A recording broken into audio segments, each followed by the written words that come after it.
मैं बार बार कह रहा हूँ कि ये जीन प्याजे बड़ा जीन है, भूत प्रेत नहीं होता जीन वाला, वही जीन है ये बुढ़ा, हमेशा आएगा, अब दिमाग चकरा देगा। है कुछ नहीं इसमें, मतलब देखा है तो कुछ नहीं है, हलवा है, मतलब साफ बिल्कुल कुछ नहीं है। लेकिन क्या होता है, बच्चे को होता है क्या बात, जीन प्याजे पूछ दिया था, बड़ा मुश्किल था। इसका जितना प्रिंसिपल है ना, 10-5 प्रिंसिपल ऐसा है जो सीटेट पूछेगा ही पूछेगा, वो भी मजबूर है पूछने के लिए, क्योंकि उससे अधिक तो आपको आना भी नहीं चाहिए, उससे कम भी नहीं, बहुत साल है ना, हमें कुछ नहीं आता है ना।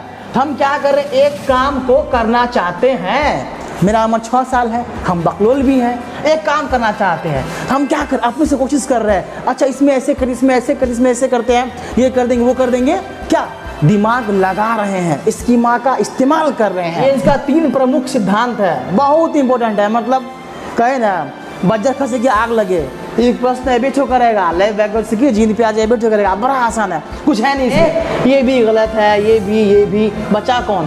तो उनके हर व्यक्ति का स्तर छोटा बड़ा निम्न उच्च होता है, ऐसा नहीं कि जिसका निम्न है उसे हम कम भाव देंगे और जिसका खूब बड़ा है उसको खूब भाव देंगे, ऐसा नहीं होना चाहिए। सबको समान मानना चाहिए, सबको महत्वपूर्ण देना चाहिए। सब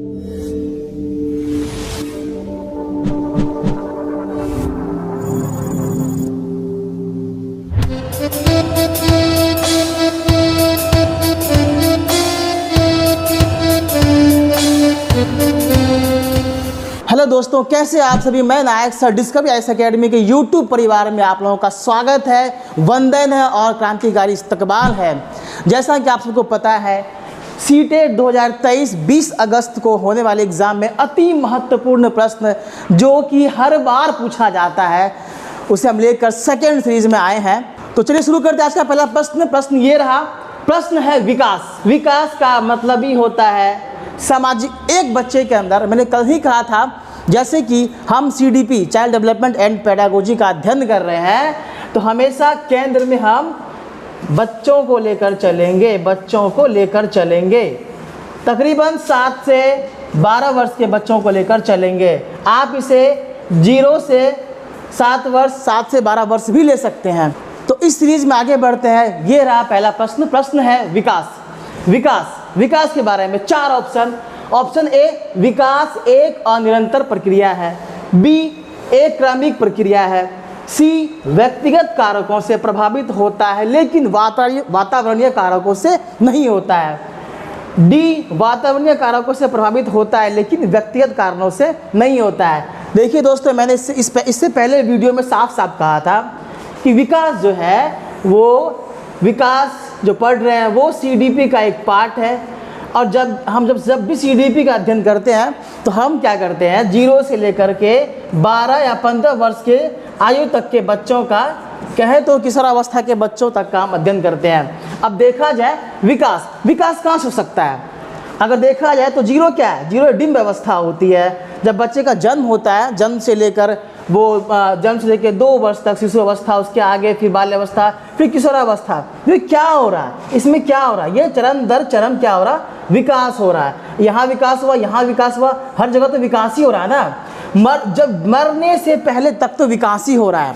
इसका मतलब क्या हुआ, विकास कभी रुकता ही नहीं है। इसका मतलब क्या हुआ, विकास एक क्रमिक प्रक्रिया है। देखा जाए ऑप्शन बी को तो बिल्कुल सही आंसर होगा इसका, विकास एक क्रमिक प्रक्रिया है। सिंपल सी बात है, साधारण सी बात है कि कोई जन्म लिया, जब स्टार्टिंग उसका हुआ, वो हमेशा चलते जब उसकी वक्त आएगी, जब वो बाल्यावस्था होगा, प्रौढ़ावस्था होगा, जब बूढ़ावस्था होगा, तो एक दिन वो क्या होगा, डेथ कर जाएगी, उसकी मृत्यु होगी। मृत्यु से कुछ समय पहले तक भी विकास होता है। तो विकास क्या हुआ, देखा जाए तो ओवरऑल देखा जाए विकास क्या हुआ, विकास हुआ ये, अच्छा विकास जो है ना, वो तो शुरू से चला और लास्ट तक हुआ, मरने से पहले तक क्या हुआ, विकास से विकास हुआ है ना। सिंपल सी बात है, बहुत ही आसान क्वेश्चन है, विकास शुरू से लेकर लास्ट तक। चलते अगले प्रश्न में। प्रश्न है नंबर 2, निम्न में से कौन सा विकास को प्रभावित करने वाला वातावरणीय कारक है। देखिए कितना आंसर है, मैंने इससे पहले भी कहा था कि प्रश्न में हमेशा आंसर प्रश्न में ही छुपा रहता है, आपको ज़्यादा दिमाग लगाने की कोई ज़रूरत नहीं है। देखिए ध्यान दीजिए, निम्न में से इनमें से कौन सा विकास को प्रभावित करने वाला वातावरणीय कारक। वातावरण का मतलब क्या होता है, भौगोलिक की बात हो रही है, मतलब बाहरी बात हो रही है ना। भौगोलिक की बातें हो रही है, बाहरी बातें हो रही है ना, बाहरी है ना, बाहरी मतलब जो आउटडोर होता है, ठीक है। तो प्रश्न देखा जाए कि निम्न में से कौन सा विकास को प्रभावित करने वाला वातावरणीय कारक है। कारक मतलब एक ऐसा काउज या रीजन या ऐसा इफेक्टिव, ऐसा गतिविधि जो कारक बन सकता है, कारक हो सकता है, जो उसके लिए जिम्मेदार हो, ठीक है। अब देखिए यह वंशानुगत लिखा हुआ, क्या वंशानुगत होता है, इससे वो क्या समझ आ रहा है कि वंश बाहर होता है? नहीं नहीं, बिल्कुल नहीं। अनुवांशिकता ये क्या होता है? ये बाहर होता है क्या? नहीं, ये भीतरी चीज़ है। यहाँ वातावरण का मतलब जो बाहरी हो, जो भौगोलिक में हो, ठीक है। परिपक्वता ये क्या है? इन सब चीज़ों को आप देख ही नहीं पाएंगे, देख ही नहीं पाएंगे। क्या आप वंशाणु को देख पाएंगे? नहीं। क्या आप अनुवांशिकता को देख पाएंगे? बिल्कुल नहीं देख पाएंगे। क्या आप परिपक्वता को देख पाएंगे? कभी नहीं देख पाएंगे। इसका मतलब क्या हुआ? सिंपल सा आंसर, वातावरण जिसको हम बाहर से देख पाए, जैसे कि विद्यालय को हम देख पाते हैं। सिंपल आंसर, बड़ा ही आसान है। आसान ये तब होता है जब आप प्रश्न को समझेंगे वो क्या कह रहा है। और मैंने इससे पहले भी कहा, फिर से कहता हूँ, दोबारा कहता हूँ कि आप जब प्रश्न को पढ़ेंगे तो उस प्रश्न में गौर कीजिएगा कि आपका जो भी सेंटेंस या वाक्य लिखा होगा उसमें उसका आंसर उसका उस प्रश्न का उत्तर उसी में छिपा होगा। चलते हैं नेक्स्ट प्रश्न पे। प्रश्न है, बहुत छोटे बच्चों के लिए निम्न में से कौन सा समाजीकरण का प्राथमिक और प्रधान घटक है? प्राथमिक का मतलब होता है पहला, क्या होता है? पहला। प्रधान का मतलब होता है मुख्य, मुख्य मतलब मेन, वही हुआ मेन, पहला और मेन, ठीक है, पहला और मुख्य। सबसे क्या हो सकता है? सोच जरा, देखिए प्राथमिक और प्रधान घटक क्या हो सकता है, ठीक है। घटक मतलब वो चीज़ें, वो संबंधित चीज़ें जो इफेक्टिव हो। घटक मतलब वो संबंधित चीज़ें जो इफेक्टिव हो, जो उसका कारक हो, जो उसे जिम्मेदार ठहराए, ठीक है, घटक। अब इस प्रश्न को फिर से देखा जाए तो बहुत छोटे बच्चों के लिए निम्न में से कौन सा समाजीकरण, समाज कहाँ होता है भैया? समाज कहाँ होता है? समाज घर से बाहर होता है ना। हम हैं घर में है तो घर भी सोशल नहीं है, लेकिन हम पराया क्या कहते हैं? ओह हाँ मेरा घर है, उसका घर है, उसका घर है, तो पूरा समाज हो गया है ना, समाजीकरण।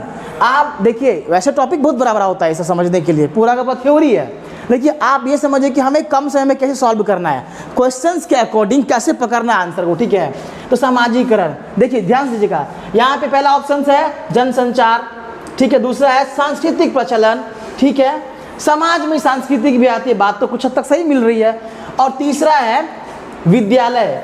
देखिए प्रश्न है कि बच्चों के लिए निम्न में से कौन सा सामाजिकरण का प्राथमिक और प्रधान घटक है? ध्यान दीजिएगा, मैंने इससे पहले कहा था कि घर में क्या होता है, घर में 5-6 लोग 10 लोग होते हैं, माता पिता बहन भाई बहन होते हैं, सभी होते हैं। वो क्या है? जहाँ मनुष्य का समूह हो गया वो समाज हो गया, सिंपल सी बात है। तो देखिए भैया, आदमी का समूह कहाँ होता है? पहले कहाँ होता है? आदमी जन्मता है तो पहले कहाँ, किस समूह में आता है? क्या जो जिसका जन्म होता है चल जाता है विद्यालय में? नहीं, बिल्कुल नहीं जाता। वो उसका जन्म पहले होता है परिवार में होता है, परिवार में ही क्या होता है, वो शामिल होता है, ठीक है। तो बहुत आसान प्रश्न है और बहुत आसान इसका आंसर है। समाज का निर्माण पहले, एक बच्चे में सामाजिकरण हो रहा है, समाज का निर्माण हो रहा है, इसका मतलब हुआ अच्छा घरों में तो समाज होता है। समाज मतलब क्या? मनुष्यों का समूह क्या है? समाज है, ठीक है। तो जब बच्चा जन्म होगा तो बच्चा कहाँ रहेगा? पहले कहाँ रहेगा? सबसे पहले रहेगा परिवार में। सोचिए जरा सा आप, क्या विद्यालय में रहेगा? नहीं रहेगा। सांस्कृतिक प्रचलन उसको समझ में आएगा ही नहीं, वो शिशु है, बच्चा है, उसको ये बात समझ ही नहीं आएगा। जनसंचार तो और समझ नहीं आएगा। तो यहाँ रहने की बात कर रही है ना, प्रश्न क्या है? रहने की बात कर रही है। समाज कहाँ बनेगा उसका, कहाँ वो पहले घुले मिलेगा? तो परिवार में घुले मिलेगा, ठीक है। बड़ा आसान सा इसका आंसर था। चलते आगे।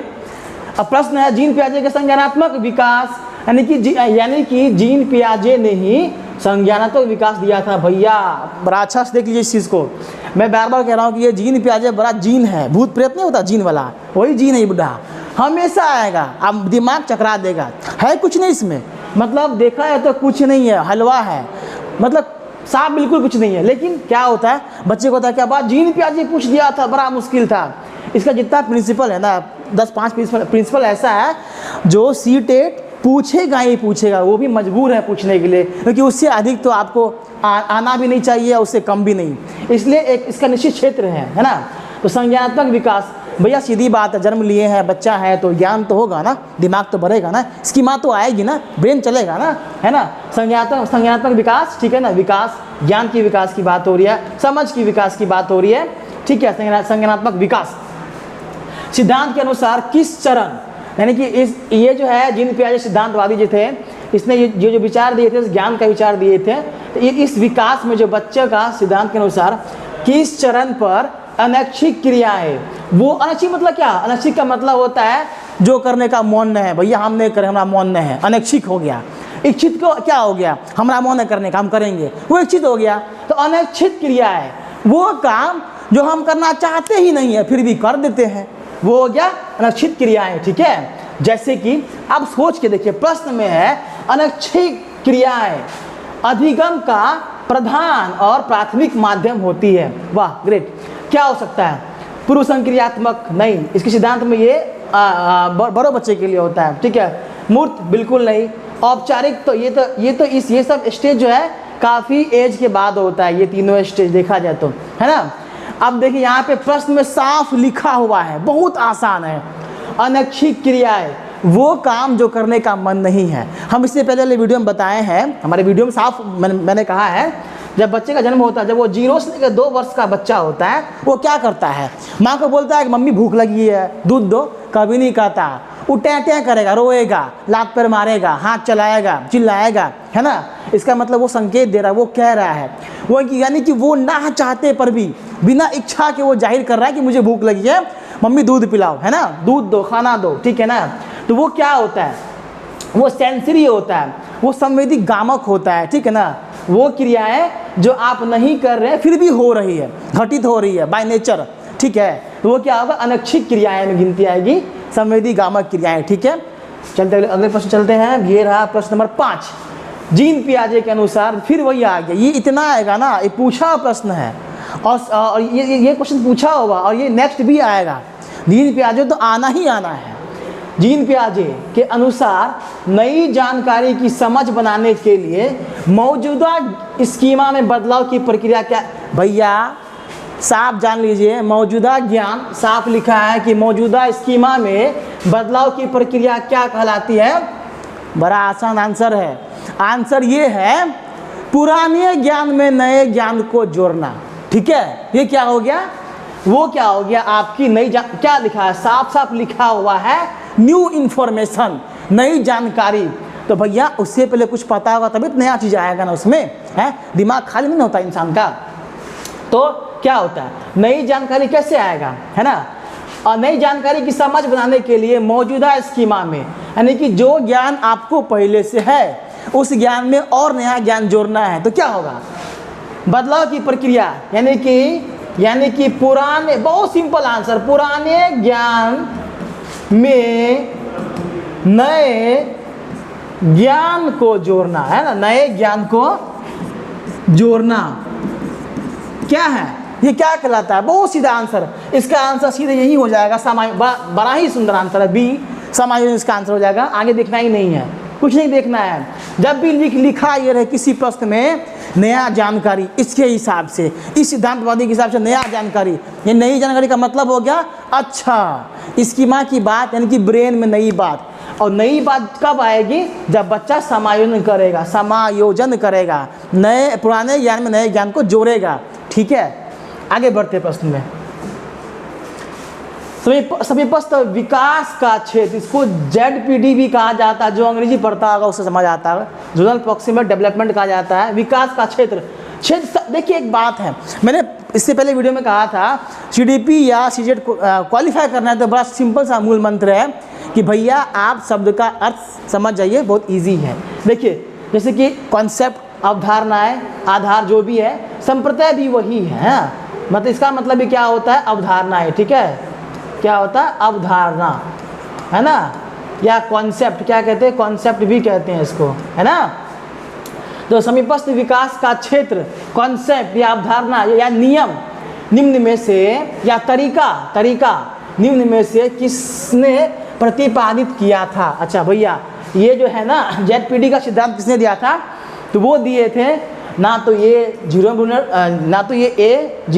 ब्रूनर दिए थे, और ना ही B BF स्किनर और ना ही डी हार्वर्ड गार्डनर। ये बहुबुद्धि का सिद्धांत दिए थे, बहुबुद्धि का सिद्धांत दिए थे, है ना, बहुबुद्धि।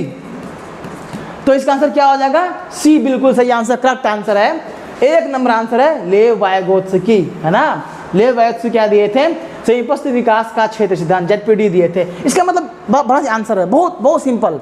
अभी बताएंगे, चुटकी में समझ जाएगा। देखिए क्या आंसर इसका, ऐसे समझिए। ऐसे हम एगो बकलोल बच्चा है मान लीजिए, ठीक है, हमारा उम्र है मात्र 6 साल, है ना, हमें कुछ नहीं आता है ना।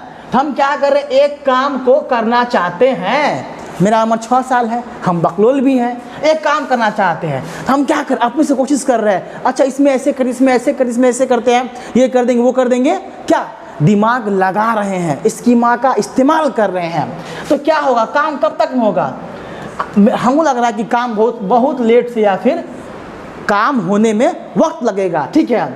अब चलते हैं दूसरा, चलते कंडीशन में। हम 6 साल का बच्चा है, ठीक है, और यहाँ पे एक आदमी है, एक आदमी है जो उस काम को जानता है पहले से और मस्त तरीका से वो काम करता है, ठीक है। यहाँ पे एक सहायक है, एक सहायक यहाँ पे कौन हो सकता है? सहायक हो सकता है कोई आदमी, है ना, आदमी, है ना, कोई मनुष्य, वो सहायक है। अब क्या कर रहे हैं? इसी काम को करने के लिए हम इससे पूछ के कर रहे हैं। तो भैया बताइए काम जल्दी होगा कि नहीं होगा? किसी के हेल्प से, किसी की सहायता से किसी काम को किया जाए, चुटकी में काम हो जाएगा। यही है ZPD, है ना, संयुक्त विकास क्षेत्र, है ना। सहायता से किया गया काम जल्दी होगा, अब बच्चा खुद से करेगा तो लेट से होगा। इन दोनों के बीच का जो मध्यस्थता है उसका ये विश्लेषण है ZPD। कई विशेष कक्षा जब पढ़ाएंगे उसमें ये समझ आएगा, ठीक है। चलते प्रश्न नंबर 7 पे चलते हैं। 7 में लिखा हुआ लेव वायगोत्स्की ने विकास को, हाँ, लेव वायगोत्स्की, है ना। देखिए इसका सिद्धांत, ये भी एक साइकोलॉजिस्ट थे, इसका सिद्धांत सुनिए। साफ है, सामाजिक, है ना, सामाजिक,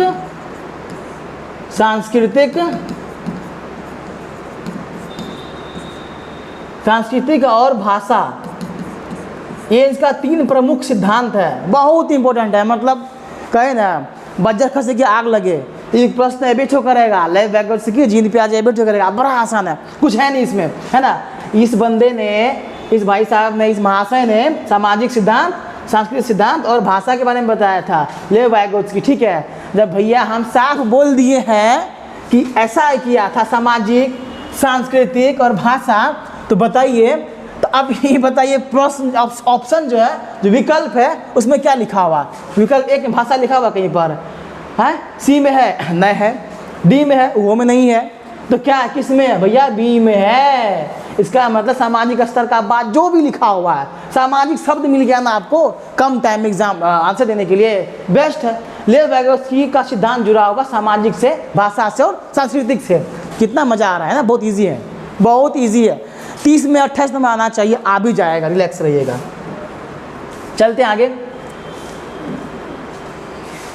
अब देखिए प्रश्न है 8 नंबर, लॉरेंस कोहलबर्ग के प्रश्न नंबर 8, लॉरेंस कोहलबर्ग ने बच्चों और वयस्कों में नैतिक तर्क की व्याख्या करते हुए डैश चरणों का क्रम ऑफ, कुछ नहीं है।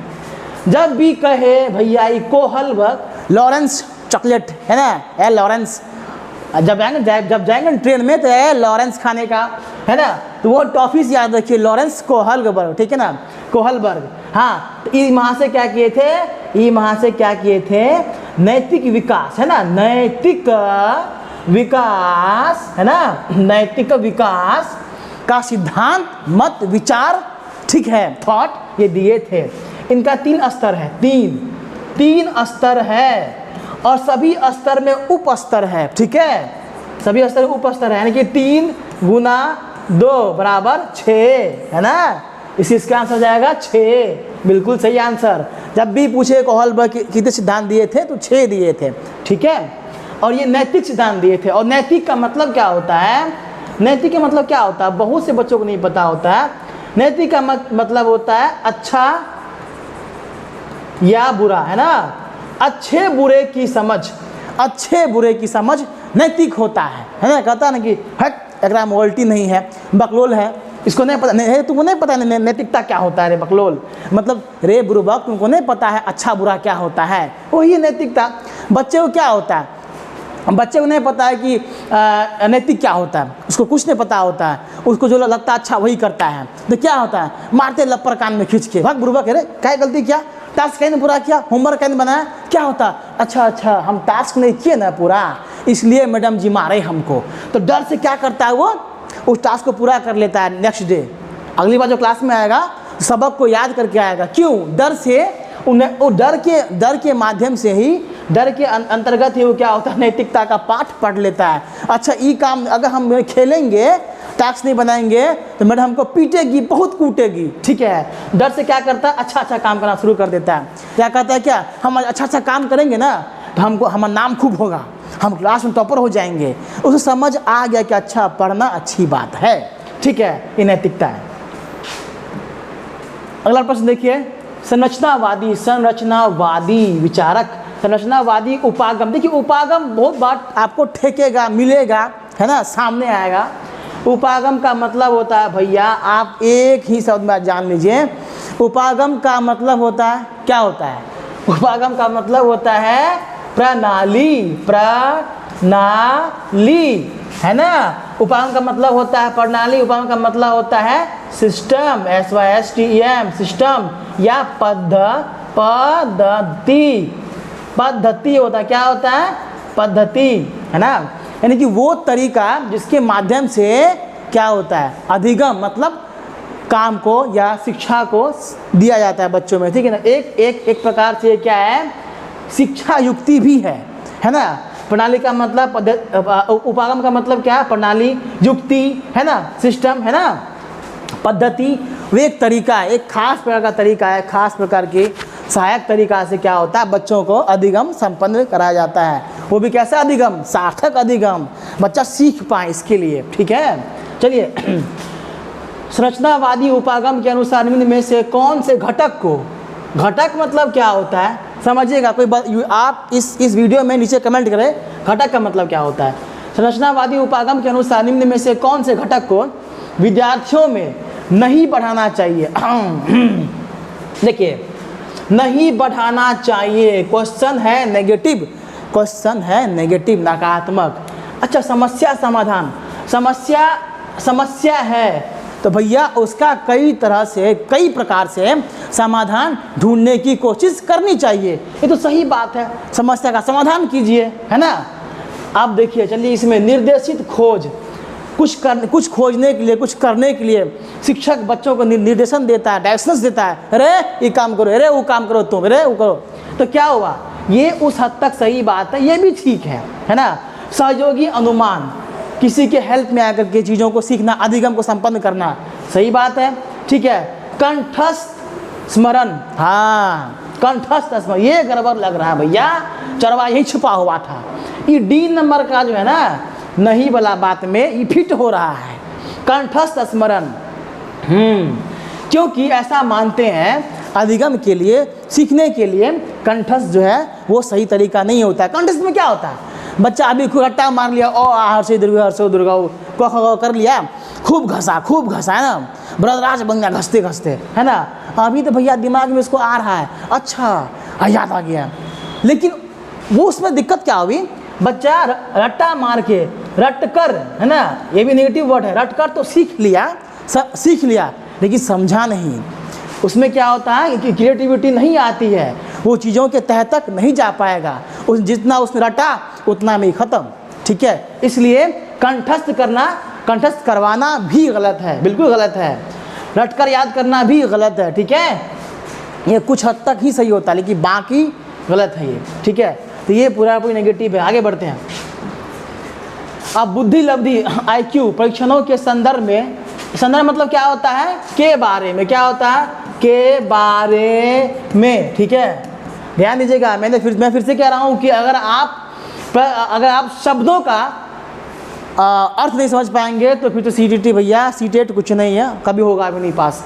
बहुत सिंपल सी है, इसका मूल मंत्र फिर देते हैं, शब्द को समझिए, उसका मतलब निकालिए अपने आत्मा में, अपने अंदर, अपने दिलों में, दिमाग में, फिर इसमें ढूंढिए, इसमें मिल जाएगा। खूब नहीं पढ़ना है, खूब नहीं पढ़ना, हल्का सा पढ़ना पास कर देगा, ठीक है। देखिए IQ परीक्षणों के संदर्भ में, मतलब परीक्षणों के बारे में निम्नलिखित, यानी कि ये सब निम्नलिखित में से कौन सा कथन सही है। एक बार बताइए, IQ जो होता है कथन के, हेरे उसका जो है ना फलना का सुमना का दिमाग बहुत तेज है रे, हेरे हम बहुत लेट से समझते हैं, ऐसा कहे। अच्छा, अरे तुम्हारा IQ कमज़ोर है, तुम्हारा IQ बेकार है, ठीक है ना। हे यार देखो तुम्हारा IQ जो है ना और कमज़ोर है, औसत है, एवरेज है। सुमना का IQ बहुत तेज है, कुछ बताता है ना सर जी क्लास में, फट से पकड़ लेता है। ओहो, सुमना का IQ इसका मतलब क्या है, तेज है ना। तो क्या हुआ, IQ किस पर डिपेंड करता है, IQ का क्या आधार हो सकता है। देखिए कौशल है ना, कौशल, स्किल्स, बच्चे में स्किल्स होगा, गणितीय तर्क होगा ना, कौशल होगा, गणितीय तर्क होगा या तर्कना होगा, ठीक है ना। विशेष उसमें प्रतियोगिता होगा, ठीक है, विशेष प्रतियोगिता होगा उसमें प्रतियोगिता होगा किसमें, जिस बच्चे का IQ बहुत तेज होगा ना, उसका सोचने का तरीका, काम करने का तरीका, अंदाज, चीज़ों को समझने का अंदाज सबसे डिफरेंट होगा जिसका IQ तेज होगा। इसका मतलब अगर देखा जाए तो कैसे हुआ, IQ कितनी चीज़ों से देखिए हो रहा है, कौशल है ना, गणितीय तर्क है ना, विश्लेषण है ना, विशेष प्रतियोगिता। मतलब हम ये कहें एक शब्द में अपना भाषा में, इसका दिमाग बहुत टैलेंटेड बच्चा है, तो वही हो गया, यानी कि बच्चा हर तरह का काम कर सकता है। जैसे कि देखिए यहाँ लिखा हुआ ए में लिखा हुआ, वे बहुत व्यापक का मतलब, फिर से हम बोल रहे हैं, शब्द का चयन तो है, समझ देख तो रहे हैं, लेकिन भेजा में भी नहीं कर रहा है। जब भेजा में नहीं आएगा ना, कल पास कीजिएगा। भेजा में आना बहुत ही ज़रूरी है, ठीक है ना। पहले भेजा में लिए भैया व्यापक क्या है, व्यापक का मतलब होता है बृहत, मतलब बड़ा, उच्च स्तर का मतलब क्या होता, बृहत, आप समझिए बड़े स्तर का ना, समझिए कि बड़े स्तर का है ना, बड़े स्तर का व्यापक मतलब बड़ा या बड़े स्तर का है ना, जिसके पास बहुत दिमाग होगा, जो मैथ समझता है इजी है ना, जो एक्टिविटी फास्ट करता है, जो कंपटीशन फेस कर लेता है। इसका मतलब भैया वो बच्चे का IQ बृहत है, बच्चे का IQ व्यापक है, बच्चे का IQ बड़ा है, दिमाग बड़ा है, तेज है। तो क्या होगा, वे बहुत व्यापक तरीके से बुद्धि को मापते हैं, है ना। कौन, जो रिसर्चर होते हैं, जो विश्लेषक होते हैं, वो क्या करते हैं, बुद्धि को कई तरह से मापते हैं। वो क्या क्या आधार हो सकती है, कौशल, गणितीय तर्क है ना, विशेष प्रतियोगिता, ये सब क्या हो सकता है, मापने का तरीका। तो व्यापक मतलब बड़े स्तर पे। बाकी आप बाकी ऑप्शंस को आप देखेंगे तो वो कहीं ना कहीं ऑप्शन संतुष्ट नहीं करता इस प्रश्न को। चलिए आगे बढ़ते हैं। सिद्धांतवादी है ना, सिद्धांत विचारक, सिद्धांतवादी भाषा और विचार के मध्य संबंध की अवधारणा। देखिए भैया, वही संप्रत्यय या कॉन्सेप्ट है ना, कॉन्सेप्ट या अवधारणा है ना, अवधारणा एक ही मीनिंग है सबका, है ना। तो क्या है, सिद्धांतवादी भाषा और विचार के मध्य संबंध की अवधारणा, यानी कि संप्रत्यय, यानी कि कॉन्सेप्ट की समझ या कॉन्सेप्ट समझ के बारे में मतभेद रखते हैं। ये दोनों है ना, दोनों बुढ़वा है, लड़ गया कि हम जो करें वो सही है, बोला हम जो करें सही है, लेकिन दोनों का बात सही है भैया। देखिए कैसे, इसमें कहता है दो आदमी है ना, दो सिद्धांतवादी है, जो दो साइकोलॉजिस्ट हैं, जो पता कर रहे हैं, बच्चे पर रिसर्च कर रहे हैं, दोनों के सिद्धांत में, दोनों के मत में, दोनों के विचार में कैसे डिफ्रेंशिएट है। देखिए आप देखिए स्टेटमेंट पढ़िए इसका। देखिए, जबकि जीन पियाजे का मानना है कि क्या मानते थे, डैश डैश को प्रभावित करता है, लेव वैगोत्स्की का सुझाव है कि डैश डैश को निर्देशित करता है, ठीक है ना। चलिए देखिए, हमने कहा था कि लेव वैगोत्स्की जो है सामाजिक, सांस्कृतिक और भाषा का सिद्धांत दिए थे ना जी। तो भाषा वाली बात किस में आ रहा है, देखिए तो भाषा इसमें भी है, इसमें भी है, इसमें भी है, इसमें भी है, सब में है, बड़ा मुश्किल है। चलिए देखिए, हमने ये भी कहा था कि जीन पियाजे जो है महाशय, ये संज्ञानात्मक या संज्ञान है ना का सिद्धांत दिए थे, बोले थे इससे पहले। तो देखिए ये तो बात इससे मैच कर गया ना, संज्ञान है ना। अब देखिए संज्ञान और कहाँ, संज्ञान इसमें भी है, तब भी गड़बड़ है, बड़ा मुश्किल है। ये प्रश्न बहुत जटिल है, ठीक है ना। तो देखिए इन दोनों में जो मतभेद हुए थे वो क्या था, जीन पियाजे का मानना था कि पहले बच्चे में ज्ञान आती है, ठीक है, संवेदी तरीके से वो ज्ञान सीखते हैं, ऑब्जर्व कर लेते हैं, अनैच्छिक तरीकों से वो सीख जाते हैं चीज़ों को, ठीक है ना। संज्ञान आता है तो उससे भाषा की पकड़ होती है। कौन कहते थे? जीन पियाजे। लेकिन यही उसका उल्टा क्या कह रही है वैगोत्स्की, क्या कह रहे हैं, नहीं पहले बच्चों में भाषा आती है, उसके बाद भाषा से ही उसके अंदर विचार, क्रिएटिविटी आती है, चीज़ों की समझ आती है, विचार, थॉट्स क्रिएट होते हैं, बनते हैं मन में, ठीक है ना।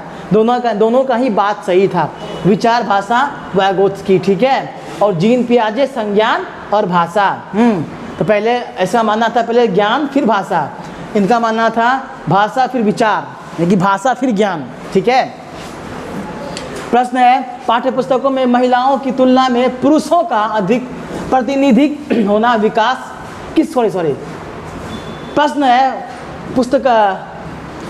प्रश्न है पाठ्य पुस्तकों में महिलाओं की तुलना में पुरुषों का अधिक प्रतिनिधित्व होना किसका उदाहरण है? बड़ा आसान है हमारा तो क्या करता है समाज में, है लड़का है ना। देखिए ये लड़का है, ये लड़की है ना।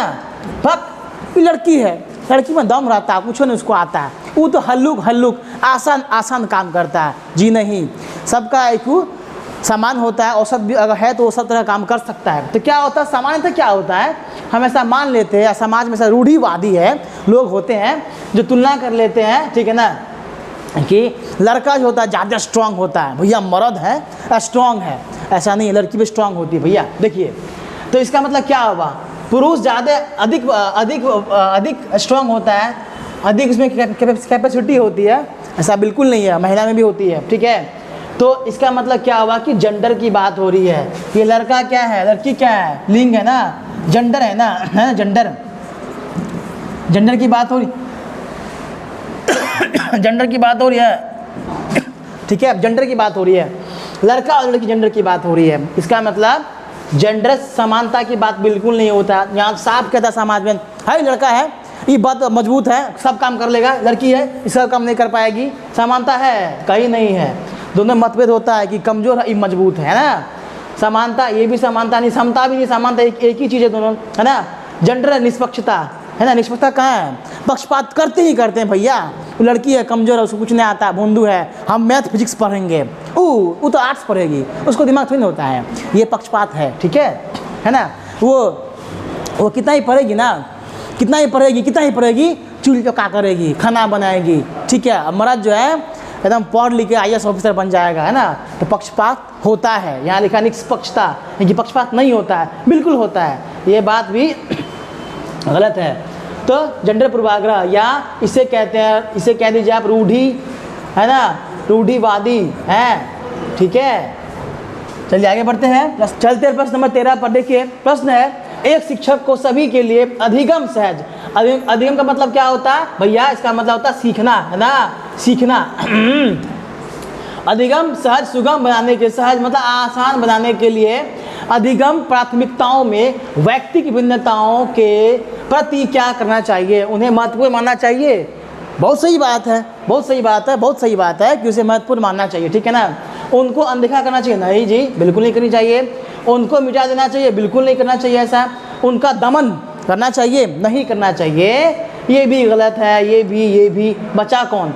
तो उनके हर व्यक्ति का स्तर छोटा बड़ा निम्न उच्च होता है, ऐसा नहीं है कि जिसका निम्न है उसे हम कम भाव देंगे और जिसका खूब बड़ा है उसको खूब भाव देंगे, ऐसा नहीं होना चाहिए। सबको समान मानना चाहिए, सबको महत्वपूर्ण देना चाहिए, सबका तवज्जो समान होनी चाहिए, ठीक है। इसलिए कहा उन्हें महत्वपूर्ण मानना चाहिए। किसको? अधिगम सहज सुगम बनाने के लिए अधिगम प्राथमिकताओं में से व्यक्तिगत भिन्नताओं। कोई बच्चा क्या होता है, क्लास में 10 बच्चे का क्लास है, कोई चीज़ों को सीखता है बहुत धीरे से, अरे क्या करा, उल्लू पीछे में बैठ के रे मारेंगे, कान 2 लप पढ़ देंगे, मन खुश हो जाएगा, पढ़ता ही नहीं पढ़ता है। सर हमारा समझे ना आवे, समझ नहीं आता है सर। इसका मतलब क्या हुआ, बच्चे का IQ कहीं ना कहीं कम है, बच्चा चीज़ को समझ नहीं पा रहा है, तो मास्टर क्या करेगा, 2 लप मार देगा, नहीं मारना चाहिए, ठीक है ना। बच्चों को शिक्षक को चाहिए सबको साथ लेकर चलते हैं, सही रहेगा, ठीक है। पॉजिटिव आंसर ए सही होगा। आकलन का मुख्य उद्देश्य क्या होना चाहिए? आकलन का मुख्य उद्देश्य, आकलन असेसमेंट का मुख्य उद्देश्य क्या होना चाहिए? विद्यार्थियों के अंकों की व्यापकता का पता लगाना, विद्यार्थियों को सीखने की प्रगति के प्रति समझ बनाना, संभाव्य असफल और सफल विद्यार्थियों की पाँच, ये तो और गड़बड़ है ना। 10 को विद्यार्थी क्लास में है, 5 को पास किया, 5 को फेल किया, क्या कहेंगे? तो बकलवा को तो सब फेल करके बैठा, ये सब कितना ग्रेट है, महान है, पास कर गया, और तुम लोग हाँ ये करता है। तो ऐसा नहीं करना चाहिए, क्रिटिसिज्म नहीं होना चाहिए। बच्चों को ऐसा नहीं लगे कि मेरा बेइज्जत हो रहा है ना। उससे क्या होगी, उसके अंदर हीन भावना आएगी, उनका जो मनोवृत्ति है, उनका जो अधिकार है वो कहीं ना कहीं सुस्त पड़ जाएगा, बेकार पड़ जाएगा। ठीक है, ये तो बिल्कुल नहीं होना चाहिए। ठीक है, विद्यार्थियों को ग्रेड मान देना चाहिए। वही हाँ ये टॉपर किया, 5 को बकलवा से फेल कर गया, तुम लोग को 100 नंबर, तुम लोग टॉपर हो, तुम लोग बेस्ट विद्यार्थी हो, ऐसा नहीं करना चाहिए। ठीक है, ग्रेडिंग नहीं देना चाहिए। सबकी समानता होनी चाहिए। ठीक है, इक्वलिटी की भावना होनी चाहिए शिक्षक के अंदर। कोई अगर नहीं समझ पा रहा है तो समझाइए उसको, आपका कर्तव्य है कि समझाएं उसको, बार बार समझाएं, जब तक वो ना समझे तब तक समझाएंगे। ठीक है, ये शिक्षक का एक मूल कर्तव्य भी है। चलिए, विद्यार्थियों की सीखने की प्रगति के प्रति समझ बनाना, हम व्यापकता का पता लगाना। अंकों की व्यापकता का मतलब होता बड़ा, है ना, या बृहत। क्या होता है? बड़ा या बृहत, है ना, बृहत, व्यापक, अरे बहुत बड़ा, बहुत व्यापक। तो जो विद्यार्थी खूब नंबर लाया, 500 में 500 लाया, वो क्या बढ़िया है, और जो कम लाया वो बेकार है? क्या ऐसा हो सकता है क्या? नहीं। तो क्या जो विद्यार्थी अंकों की व्यापकता, अंकों की बड़ा स्कोर ले आया, वो पता करेंगे ऐसा विद्यार्थी कौन क्लास में सबसे बढ़िया अंक लाया है? नहीं जी। ठीक है, तो क्या बचता है? देखिए, अब बचता है बी, बिल्कुल राइट आंसर, बिल्कुल सही आंसर इसका होगा बी। विद्यार्थियों की सीखने की प्रगति के प्रति समझ बनाना, कि वो कैसे चीज़ों को समझ पा रहा है। 5 को फेल क्यों किया भैया? कहीं ना कहीं टीचर की कमी भी होती है। आखिर वो 5 को क्यों नहीं पढ़ा? क्या आपके पढ़ाने की शिक्षण विधि में कमी है? उस विधि को मजबूत कीजिए, उपागम को लाइए, शिक्षण प्रणाली को लाइए, शिक्षण पद्धति को लाइए। ठीक है, ये कहती है B is the right answer. आगे बढ़ते हैं। प्रश्न है, निम्नलिखित में से कौन सी प्रविधि विद्यार्थियों के समालोचनात्मक चिंतन को प्रोत्साहित करता है? ठीक है ना, वो चिंतन जिसमें विद्यार्थी क्या करे, अपने दिमाग का, स्कीमा का जो उपयोग है वो अधिक से अधिक करे, यानी कि मुश्किल सोच, है ना, वो कार्य करने में जिस कार्य को करने में जटिलता महसूस हो, इस कार्य को करने में नई नई अवधारणाओं का इस्तेमाल हो, नई नई अवधारणाओं का इस्तेमाल करे विद्यार्थी। इसका मतलब वो क्रिटिकल थिंकिंग या समालोचनात्मक थिंकिंग है, चिंतन है, यानी कि मुश्किल सोच है ना, खूब दिमाग लगाएगा ना, ये कैसे होगा, ये काम कैसे होगा, अरे बड़ा मुश्किल काम है या मुश्किल कार्य है ना। ठीक है ना, समालोचनात्मक चिंतन, जब भी आप खूब सोचेंगे, विद्यार्थी किसी काम को संपन्न करने के लिए खूब सोचेगा, दिमाग लगाएगा, तो क्या होगा, उसका क्या होगा, ब्रेन जो है एक समान स्थिति से अधिक स्थिति में चली जाएगी। ठीक है, तो समालोचनात्मक चिंतन को प्रोत्साहित कर सकती है। क्या कर सकती है? प्रश्न का तुरंत उत्तर देने के लिए कहना है, ये तो बिल्कुल नहीं, गड़बड़ है ये। क्या बोलेंगे, तुमसे एक प्रश्न पूछे, तुम उसका एकदम प्रश्न खत्म हुआ, तुम उसका आंसर दो, ऐसा कभी नहीं होना चाहिए। ठीक है, विद्यार्थियों को विमर्श हेतु समय देना। हाँ, चलो तुमसे एक प्रश्न पूछे हैं, अगर तुम्हारा दिमाग तेज है तुम इसका आंसर देगा। ठीक है, ऐसा प्रश्न पूछेंगे तो क्या इसका मतलब कि अरे भैया उसको समय दो ना, समय दो, वो भी इंसान है, ह्यूमन है, मानव है, सोचेगा समझेगा तब ना आंसर देगा, उत्तर देगा। तो क्या होना चाहिए, समझने के लिए, चिंतन के लिए, विचार हेतु या के लिए समय देना चाहिए, इज द राइट आंसर। ये सभी बंधन प्रश्न गलत, ये भी अंतर्क्रिया निरुत्साहित करना गलत, क्योंकि ये बड़ा टॉपिक है, आगे बताएंगे कभी। प्रश्न है, सुविधा वंचित समूहों से संबंध रखने वाले विद्यार्थियों के समावेशन में निम्नलिखित में से किसके द्वारा अवरोधन उत्पन्न होता है? समावेशन मतलब एकता, संलग्नता, ठीक है, झुंड, समूह समावेशन, है ना, आप जुड़ना, आप इसको इस तरह से जुड़ना, है ना, समूह में जुड़ना, समावेशन होना, किसी चीज़ को अपना लेना, समावेशन है ना। तो यहाँ देखिए, रूढ़िबद्ध, प्रश्न ऑप्शन ए विकल्प ए है, रूढ़िबद्ध और स्थापित धारणाएं। प्रश्न फिर से पढ़ते हैं।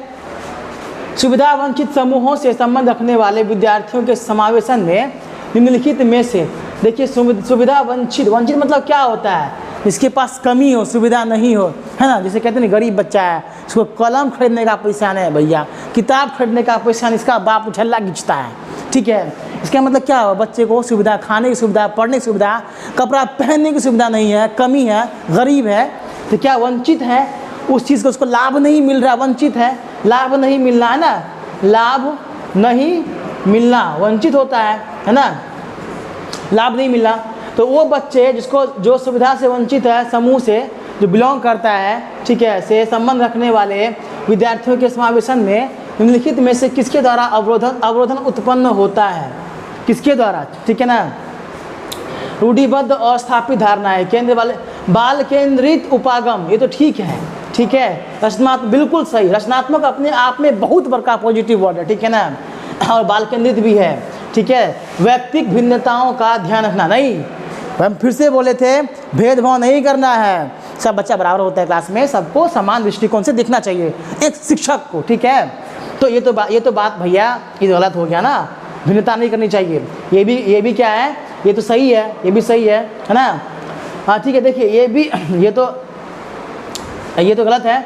यहाँ देखिए रूढ़िबद्ध और स्थापित, बच्चा क्या यहाँ पे प्रश्न में नेगेटिविटी पूछ रहा है ना, नेगेटिविटी पूछ रही है, ठीक है। ध्यान रखना, भिन्नताओं का ध्यान रखना, ठीक है, कुछ हद तक ठीक है, लेकिन अगर देखा जाए ये भी कुछ नेगेटिव वर्ड है। और ये देखिए ये भी रूढ़िबद्ध, वो धारणा है गरीब का बच्चा पीछे पड़ेगा, अमीर का बच्चा आगे पड़ेगा, या जो बुर्बक है, पढ़ने में अच्छा नहीं है, अच्छा कपड़ा नहीं पहन के क्लास में आया है, उसको अरे तुम वहाँ बैठो रे, अरे मला कपड़ा तुम कैसे पहन के आ गया क्लास में, भागो जाओ परसों आना, जाओ कपड़ा धो के आना है, तुम्हारा दिमाग चलता है पढ़ने में, तुम जाओ लेबरीगिरी करो, तुम्हारा बाप मजदूर है, तुम जाके मजदूरी करो, ऐसा नहीं होना चाहिए, रूढ़िबद्ध नहीं होना चाहिए, ठीक है। और स्थापित धारणाएँ, मान्यताएँ चली आ रही है, जो बड़े उच्च जाति के बच्चे होते हैं उसे पढ़ने का पहले अधिकार ज़्यादा होता था, और जो निम्न जाति के बच्चे होते हैं उसे पढ़ने का अधिकार कम होता था, ऐसा नहीं होना चाहिए। ये स्थापित धारणाएं अब तक कहीं कहीं चलता है, ठीक है, तो ऐसा नहीं होना चाहिए, इसलिए ये क्या होगा, सही आंसर हो जाएगा, है ना। ये अगर ये चीज़ अगर क्लास में आ गया, एक शिक्षक ये क्लास में ले आया, तो बच्चा क्या होगा, शिक्षा होगा, अधिगम होगा, नहीं होगा, है ना। बच्चे का विकास में क्या होगा, रुकावट होगी। अवरोध का मतलब क्या होता है, रुकावट पैदा होगा, है ना, रुकावट पैदा होगा, ठीक है। चलिए आगे बढ़ते हैं। पठन वैकल्य, पठन मतलब होता है लिखना, है ना, लिखना भैया और पढ़ना, है ना। पठन वैकल्य, पठन और वैकल्य, पठन मतलब लिखना पढ़ना, वैकल्य का मतलब क्या होता है, प्रॉब्लम, क्या होता है, PROBLEM, प्रॉब्लम या विकार, है ना, या डिसऑर्डर्स भी कहते हैं, क्या बोलते हैं, डिसऑर्डर्स भी बोलते हैं, है ना, विकार। तो पठन वैकल्य प्रत्यक्ष रूप से किस कौशल में चुनौती का काम, पठन वैकल्य प्रत्यक्ष रूप से किस कौशल में चुनौती का कारण बनता है या बना देता है, क्या है। हमने कहा पठन वैकल्य किससे संबंधित है, लिखने और पढ़ने से। किसमें लिखा होगा, लिखना, बच्चा सुनना क्या लिखना होगा, कभी नहीं, लिख कहाँ रहा है इसमें, ये देख रहा है, लिख कहाँ रहा है इसमें, वाचन मतलब बोलना, है ना, बोलना, लिखना कहाँ आ गया, है ना, हम लिखना और पढ़ना बोल रहे हैं, ये भी गलत। तो स्केच जब बनाएगा तो ऐसे घसेगा ना, कुछ ना कुछ करेगा ना, ऐसे कर देगा, ऐसे कर देगा, ऐसे हंस रहा है ना, ये देखिए, है कान, है आँख, है ना, है मस्त मुँह, है ना, कुछ ना कुछ क्या करेगा, क्रिएटिविटी करेगा बच्चा, ठीक है, बच्चा है बच्ची, है ना। तो स्केच बनाना क्या होगा, पठन वैकल्य। ये आ सकता है, इसका आंसर क्या होगा, सही आंसर ऑप्शन नंबर ए, ठीक है। प्रश्न 18 में देखिए, दृष्टिबाधित मतलब कि जो बच्चा अंधा है, जो बच्चा देख नहीं पाता है, ठीक है, दृष्टि आँख बाधित अंधा, जिसका आँख काम नहीं कर रहा, वो दृष्टिबाधित है। विद्यार्थियों को सहजता मतलब इजी के साथ, यानी सहजता, इजीनेस के साथ, सहजता के साथ शामिल करने के लिए अध्यापक को क्या करना चाहिए, हमको क्या करना चाहिए, बताइए क्या करना चाहिए। जितनी अधिक संभव हो सके अधिक से अधिक सूचनाएं श्याम पट पर, अब लिख कैसे भैया, जब वो अंधरा है, दिखता नहीं है उसको, तो लिखेगा क्या है उसको, तो ये बात यही खारिज हो गया, ख़त्म हो गया। आगे बढ़ते हैं। कक्षा में समर्थक, ठीक है, एसेंशियल और और क्या होता है, हेल्प जो जिस उपकरण से, जिस चीज़ से, जिस पद्धति से हेल्प मिले, समर्थक जो सहायक हो, हेल्पिंग हो, कक्षा में समर्थक उपकरणों का प्रयोग बाधित कर, ये क्या तरीका हुआ। और कचरा ऑप्शन से बताइए, जिसका जो बंदा जो बच्चा अंधा है, जो देख नहीं पाता है, उसको तो हम किसी न किसी खास साइंटिफिक उपकरण से, साइंटिफिक चीज़ों से समझाएंगे, पढ़ाएंगे ना, अधिगम पूरा करेंगे ना, कि क्या करें, उसका प्रयोग नहीं करेंगे, उसका यूज नहीं करेंगे, ये भी गलत है ना। ऑप्शन सी में देखिए, निम्नलिखित सूचनाओं को मौखिक रूप से संप्रेषित, हाँ यस राइट, यह सही है ना। अगर ऐसे अंधा है, हाँ सुन रहा है अनुज विनोद, हाँ सर, हाँ सर सुने, हाँ सुन रहे हैं सर, पढ़ रहे हैं, आ रहा बात समझ में, हाँ सर बात समझ में आ रहा, तो क्या हुआ, दृष्टि बाधित है, तो क्या करेंगे, मौखिक रूप से क्या करेंगे, संप्रेषण, है ना, बातचीत या बोल कर, है ना, बातचीत या बोल कर पढ़ाएंगे उसको, सिंपल, कितना आसान है CDP, है ना। ऑप्शन डी में देखिए, इसका आंसर यही सही है। ऑप्शन डी देखिए, इन विद्यार्थियों को केवल अपने आप नेगेटिव है, ध्यान रखिएगा, केवल अपने आप नेगेटिव है, केवल बहुत ही सरल से कार्य देने चाहिए, नहीं ऐसा नहीं है।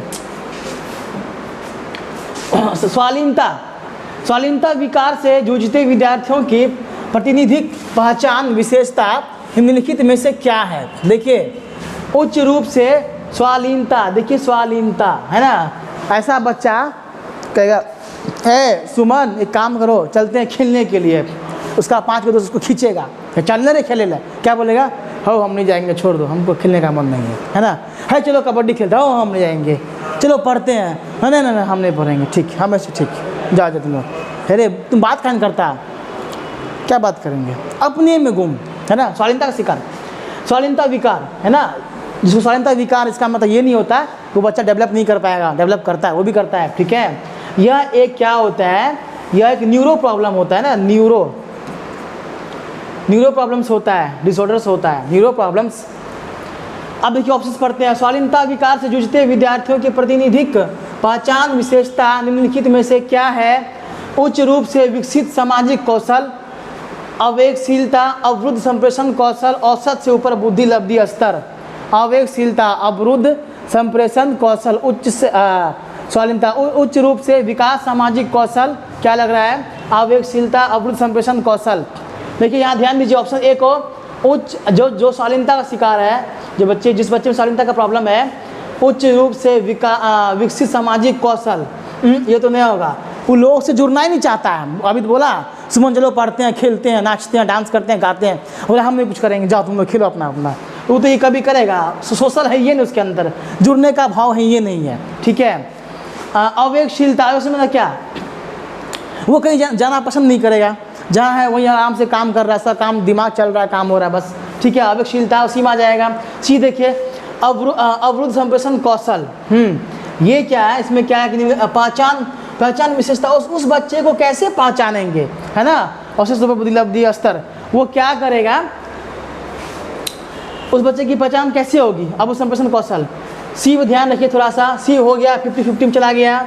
डी में आइए, औसत से ऊपर बुद्धि लब्धि स्तर, क्या उसका जो IQ है आम बच्चे से तेज होगा, सोच के देखिए, ठीक है भैया, उसका IQ जो आम बच्चे से तेज होना और नहीं होना दोनों ही बात है, तो क्या हो सकता है कि नहीं, ये बातें भी ठीक है लेकिन पूर्णतः ठीक नहीं है, ठीक है।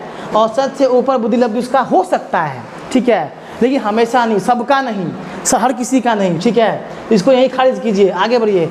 अवरुद्ध संप्रेषण कौशल, ठीक है ना, वो क्या करेगा, अभी बताए थे ना, देखिएगा उसको हिलाइएगा ना, नहीं हिलेगा, कोढ़िया होता है बरद, जहाँ है वहीं पे काम कर रहा है, जहाँ जो सोच रहा है वो सोच रहा है अपने आप में, नहीं है, तो क्या होगा, जल्दी बात भी नहीं करेगा, संप्रेषण नहीं करेगा, जल्दी बात नहीं करेगा, ठीक है ना, अपने में गुम रहेगा, संप्रेषण नहीं, बात नहीं करेगा, सोशलिज्म नहीं होगा वो, तो क्या होगा, यहाँ पे पूछ रहा था पहचान कैसे करेंगे, कहेगा ना कि हे ये है ना लड़का जो है भीतर घुन्ना है, बहुत तेज दिमाग का, भीतर घुन्ना लड़का है, बहुत भीतर घुन्ना लड़का है, बहुत तेज है, कुछ बोलता नहीं है, मन में बहुत बात छिपाता है, तो वही बच्चा का पहचान यहाँ पर, ठीक है।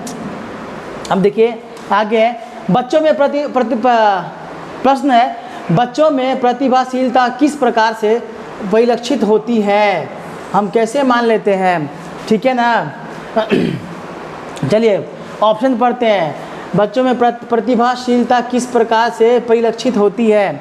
बुद्धि का निम्न स्तर, बोधगम्यता का उच्च स्तर, कार्यों को आसानी से छोड़ देना, छोटे छोटे कार्यों को ध्यान केंद्रित करके पाने की अक्षमता। अक्षमता क्या होगा? ये तो पहले गलत हो गया भैया, है ना। प्रतिभाशील की बात कर रही है, यानी कि बच्चा जो है बहुत तेज दिमाग का टैलेंटेड बच्चा है, तो क्या वो भोंदू होगा, उसमें क्षमता नहीं होगा। गलत बात, ये तो डी ऑप्शन तो कट गया। वैसे भी कार्यों को आसानी से छोड़ देना, नहीं, ऐसा नहीं है। जो तेज होगा काम को करेगा, ये भी गलत। बोधगम्यता का उच्च स्तर, यस। देखिए हाँ, उसका जो बुद्धि का स्तर, मतलब बोधगम्यता का स्तर क्या होगा? थोड़ा सा बड़ा होगा, तब ना भैया वो टैलेंटेड बच्चा है, यूपीएससी बीपीएससी निकाल लेता है। ठीक है, हम लोग तो बुर्बक हैं। ठीक है, चलते हैं। इसका राइट आंसर क्या होगा? सही जवाब क्या होगा? ऑप्शन बी, बोधगम्यता का उच्च स्तर। चलिए, कथन अभिकथन है। विद्यालयों को नवीन ज्ञान के सृजन, मतलब क्या? उत्पन्न करना। सृजन मतलब नया होना, सृजन की और लक्षित पाठ्यक्रम पर बल देना चाहिए। भैया बिल्कुल सही है, नए नए ज्ञान बच्चों को सिखाना चाहिए, देना चाहिए। बहुत सही। ये जो है ना, ये जो ए है अभिकथन है, वो बिल्कुल सही है। बच्चों में अध्यापक के सहयोग से नवीन ज्ञान के सृजन और उसकी व्याख्या करने की क्षमता होती है। सही विकल्प। फिर से पढ़िए। बच्चों में अध्यापक के सहयोग से नवीन ज्ञान की सृजन और उसकी व्याख्या करने की क्षमता, बिल्कुल सही। बच्चे में दोनों बात होती है। अगर उसको कुछ सिखा दिया जाए तो उसके बारे में हाँ सर, हाँ सर, हाँ उसमें जान सर ऐसे कर दीजिए, ऐसे कर दीजिए, हाँ सर ऐसा होगा, सर इसमें ऐसा भी कर दीजिए, अच्छा होगा सर। तो क्या हो रहा है? सृजन कर रहा है, दिमाग नया नया अवधारणा खोज रहा है, नया नया कॉन्सेप्ट, नया नया चीज़ को ला रहा है। ठीक है ना, तो वो उस चीज़ के बारे में व्याख्या भी कर देगा, चाहे व्याख्या गलत हो या सही हो, बट उस चीज़ों के बारे में विस्तार से बताएगा। ठीक है, तो क्या दोनों सही है? सही है। इसका ऑप्शन क्या होगा? ए और आर दोनों सही है। ए की सही व्याख्या करता है कौन? आर। ठीक है, तो इसका राइट आंसर क्या होगा? ए, बिल्कुल ए इज द राइट आंसर। आगे बढ़ते हैं। प्रश्न है, विद्यालयों को किस पर बल देना चाहिए? प्रश्न है, विद्यालयों को किस पर बल देना चाहिए? क्या विद्यालय एक स्कूल होता है, उसको क्या करना चाहिए? ऑप्शन ए, सीखी गई सामग्रियों को ज्यों का त्यों कह देना। बस ऐसा होगा, जो सिखाया, जो कल सिखाए थे आज वही सिखाएंगे, परसों वही सिखाएंगे, 2 दिन बाद वही सिखाएंगे। तो मास्टर थोड़ी ना है, चौरवा है, पढ़ा नहीं रहा है, दिन कटवा मास्टर है, सैलरी उठा रहा सरकार का। ठीक है, ऐसा मास्टर देहात में खूब मिलेगा। अरे तुम कल क्या सीखा? सर दुक्का दू। आज सीखो दुक्का दू। अरे परसों हुआ, कल क्या सीखा तुमरे? सर 3 का 3 दुक्का दू सीखो फिर से, सर फिर दुक्का। ये क्या होता है? रिपीटेशन, पुनरावृत्ति होती है चीज़ों की, है ना। जो का त्यों रह देता है, उससे आगे बढ़ता ही नहीं है, नवीन ज्ञान होता ही नहीं उसको। 2 से 3 का 3 बढ़ता ही नहीं, चौथा चक्का चौ नहीं पड़ता है। ठीक है, तो क्या होता है? विद्यालय को किस पर बल देना चाहिए? कि जो का त्यों कह देना चाहिए? नहीं, गलत। ये गलत, ऑप्शन ये गलत है। और पाठ्यपुस्तक से सीखना, पाठ्यपुस्तक से सीखना पर ये बात सही है, बात ये सही है 50-50, बट ये पर्याप्त नहीं है, इनफ नहीं है। संदर्भ रहित अधिगम, संदर्भ रहित का मतलब होता है, संदर्भ का मतलब होता है के बारे या विषय में, है ना, के बारे में या के विषय में, है ना। रहित का मतलब होता है के बिना, है ना। क्या जो उसको पढ़ा रहे हैं, मान लीजिए हिंदी पढ़ा रहे हैं, तो इसको हिंदी के बारे में ज्ञान नहीं देंगे, नहीं सिखाएंगे। संदर्भ हिंदी का है, पढ़ा रहे हैं उसको रॉकेट साइंस, ऐसा हो सकता है कभी? क्या तो ऐसा ये क्या होगा? ये भी गलत है। तो विद्यालयों को किस पर बल देना चाहिए? रचनात्मक अधिगम पर, है ना, रचनात्मक अधिगम पर। खेल खेल में शिक्षा दे देता है। अरे काई झमारी खेलो, ये बताइए कैसे होगा, है ना। मैथ का कोई कॉन्सेप्ट समझाना है तो बच्चों को समूह बना के वो क्या करते हैं? मैथ का कॉन्सेप्ट समझाते हैं। फिर बच्चे में क्रिएटिविटी आती है, अच्छा हम 2 बार कूदे ना ऐसे करके, 2 घर आगू चले गए, तो 2 घर आगू गए मतलब 2 प्लस हो गया, हम 2 बढ़ गए। ठीक है, तो रचनात्मक अधिगम होनी चाहिए, क्रिएटिविटी। ये भी अपने आप में बड़ा टॉपिक है और बहुत सुंदर टॉपिक है, पढ़ेंगे कभी आगे। प्रेरक अधिगम, प्रेरक मतलब क्या होता है? किसी से इंस्पायर, INSPIRE, इंस्पायर। ठीक है ना, किसी से इंस्पायर, अरे भैया है जो ना बढ़िया काम कर रहा है, चलो हम ही वही काम करते हैं, है ना। अरे वाह, सलमान खान जो है ना इतना हैंडसम लगता है, मुंह में कौन सा फेस वॉश घसता है जी? अच्छा लगाता है क्या, जॉन इब्राहिम का फेस वॉश आता है ना, गार्नियर का, वही घसता है मुंह में, है ना। चलो हम भी घसते हैं। तो क्या है, किसी को देखकर किसी दूसरे पर्सन को, किसी दूसरे व्यक्ति को या दूसरे बच्चों को प्रेरणा मिलना, उस काम को करने की इच्छा प्रकट हो जाना, ठीक है ना, वही क्या इंस्पिरेशन या प्रेरक या प्रेरणा है। तो कह रहा है प्रेरक अधिगम, है ना। कोई क्या कर रहा है, क्रिकेट खेल रहा है, तो वो अरे हम भी खेलेंगे क्रिकेट, उसको क्रिकेट खेलने का प्रेरणा मिल गया, अभी प्रेरणा मिल गया, अब वो क्या करेगा, बल्ला बैट भांजेगा और क्रिकेट को सीखेगा बार बार, ठीक है ना। चलिए, तो इसमें प्रश्न है कि प्रेरक अधिगम परिवेश सृजित करने के लिए क्या महत्वपूर्ण है। तो क्या स्व अधिगम के लिए अवसरों को कम कर देंगे, अवसर को, चांसेस कम कर देंगे, बच्चा सीखेगा, हाँ नहीं सीख पाएगा, ये गलत है। यहीं पर स्व आकलन हेतु अवसर, हाँ पूछ सकते, ठीक है ये बात, ठीक है ये बात ठीक है, अस्थिर, यहाँ स्थिर रहते हैं, आगे चलते हैं। विद्यार्थियों में प्रतियोगी भावनाओं को बढ़ावा देना, ना है ना, प्रतियोगी भावनाओं को बढ़ावा देने से कहीं ना कहीं नेगेटिविटी आती है, ये बातें बहुत बड़ी है, बाद में बताएंगे। चलिए, मानकीकृत पाठ्यचर्या का अनुसरण करना, नहीं जो किताब में लिखा है वही पढ़ेंगे, कोई किसने कहा है, उसके अलावा भी ज्ञान बहुत है, सांसारिक ज्ञान है, ठीक है। तो हम क्या करेंगे, मानकीकृत जो पाठ्यचर्या है उससे अलग भी पढ़ना चाहिए, उससे अलग ही विषय वस्तु होती है, गतिविधि होती है, बच्चों को सीखना चाहिए और शिक्षक को सिखाना चाहिए, तब बच्चे क्या होगा, अधिगम सार्थक होगा, मतलब कि बच्चे का अधिगम जो है सफल होगा, पूर्ण होगा, ठीक है। तो ये भी चला गया ना, क्या बचा, ये भी चला गया, क्या बचा, स्व आकलन का अवसर देना, खुद से सीखेगा, ठीक है, फेल होगा पास होगा, फेल होगा पास होगा, उसके मन में आएगा अरे भैया हम तो फेल हो जाते हैं, अच्छा ऐसे करते हैं, अच्छा बैटिंग करने चले गए थे, इस बार ऐसे मारेंगे शॉट ना, तो क्या होगा, अच्छा जाएगा बॉल बाउंड्री के पार। वो क्या कर रहा है, खुद का आकलन कर रहा है, वो समझने की कोशिश कर रहा है कि हम कैसे करें जो बेहतर बॉल बैट टच हो जाए और लग के छक्का चला जाए। तो क्या बच्चा क्या कर रहा है, बच्चा स्व आकलन कर रहा है, ठीक है ना। उसका अवसर, चांसेस शिक्षक को देनी चाहिए कि तुम खुद से करके देखो, तुम कहाँ गलती कर रहे हो, तुम पता करो, ठीक है। प्रश्न है, कक्षा में सभी विद्यार्थियों के शामिल करने के लिए डैश के विविध साधन प्रदान करना महत्वपूर्ण है, किसके लिए, शिक्षक की बात हो रही है। देखिए, हम इससे फिर पहले भी बोले थे, फिर बोलते हैं, दोबारा बोलते हैं, दोबारा से कह रहे हैं कि शब्द का अर्थ को समझिए। विविध का मतलब होता है मिला हुआ या फिर अनेक, क्या होता है विविध का मतलब, मिला हुआ या फिर अनेक, ठीक है। तो ध्यान होना है कि साधन की बात हो रही है, साधन मतलब कि अनेक साधनों से, है ना, अलग अलग तरह के साधनों से शिक्षण अधिगम होना चाहिए। तो अब देखिए ऑप्शंस है, संलग्नता है, ठीक है। बस एक प्रश्न पढ़ते हैं, प्रश्न से ही उत्तर निकालने की कोशिश करते हैं। कक्षा में सभी विद्यार्थियों को शामिल करने के लिए डैश के विविध साधन, विविध मतलब अनेक प्रकार के साधनों या साधन प्रदान करना महत्वपूर्ण है। क्यों महत्वपूर्ण है शिक्षार्थियों के लिए, संलग्नता।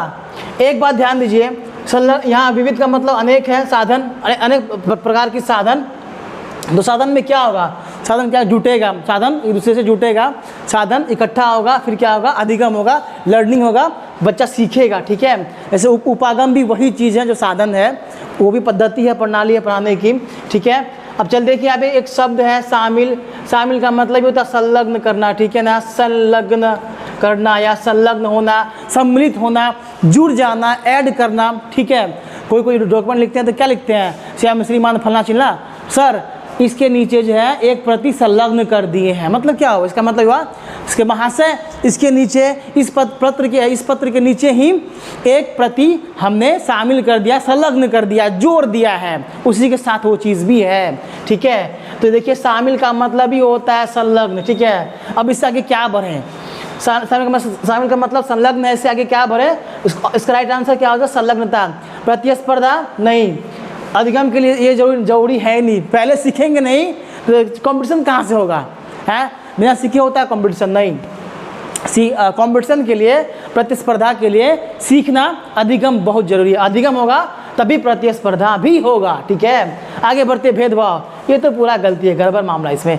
अब बोधगम्यता मतलब क्या, बुद्धि है ही नहीं, है ना, बुद्धि नहीं है तो कैसे काम होगा, कोई काम नहीं होगा, बोध है ही नहीं, ज्ञान है ही नहीं, भान है ही नहीं, तो क्या होगा, ये बातें भी नेगेटिव है, ये नेगेटिव है ना, ये भी नेगेटिव ही है संलग्नता। और संलग्नता का मतलब ही होता है शामिल करना। ठीक है, चलिए प्रश्न आगे बढ़ते हैं। प्रश्न है, एक समस्या को कई मध्यवर्ती उपलक्ष्यों में विभाजित करने की युक्ति और फिर से प्रत्येक मध्यवर्ती उपलक्ष्य को हल करने के साधनों का पता लगाना क्या कहलाता है।